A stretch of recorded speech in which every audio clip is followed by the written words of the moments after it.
রাতের ডিনারের জন্য আজকে করব আলুর পরোটা।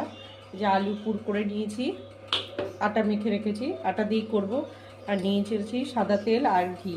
কেউ চাইলে ঘিতে ভাজতে পারে, আর কেউ চাইলে সাদা তেলও ভাজতে পারে। আমি একটু ঘি মিশিয়ে নিয়েছি, তাহলে সেন্টটা ভালো হবে।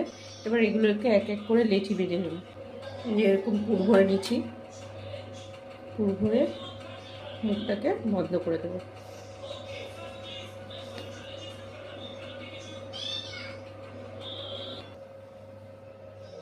এভাবে আটাটাকে এরকম করে চ্যাপটা করে নিতে হবে, তাহলে পুরটা চারপাশে ছড়িয়ে যাবে।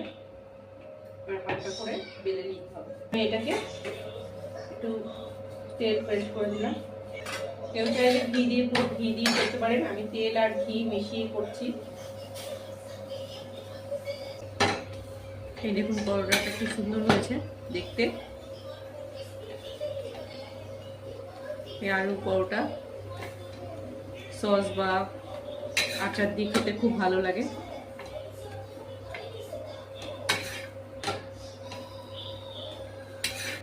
এই দেখুন কত সুন্দর হয়েছে আলু পরোটাটা। চলো এবার এরকম করে এক এক করে বেলে নেব সব আস্তে আস্তে। অনেকটা তেল দিয়ে, খুব তেল দিয়েও ভাজা করে। আমি হালকা তেল করে দিচ্ছি, হালকা তেল দিয়ে দিচ্ছি এভাবে, তাহলে বেশি তেল লাগে না। কারণ তেলটা তো স্বাস্থ্যের পক্ষে খাওয়া ভালো না। মুখে হয়তো রুচি আনে, কিন্তু হেলথের জন্য তেল খুব খারাপ। তাই জন্য হালকা তেল দিয়েই ভাজছি আমি।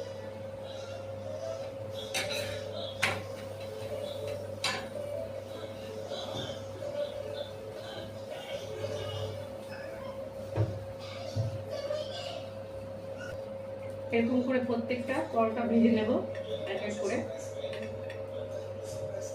আজকে যেহেতু শনিবার, নিরামিষ, তাই জন্য আজকে আলুর পরোটা খেতে ইচ্ছা হলো বাচ্চাদের, তাই করলাম।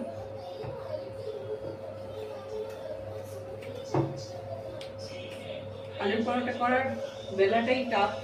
অনেক সময় আলুগুলো খুব বেরিয়ে যায় বাইরে, সেই জন্য হালকা করে বেলতে হবে যাতে আলুটা না বেরোয়।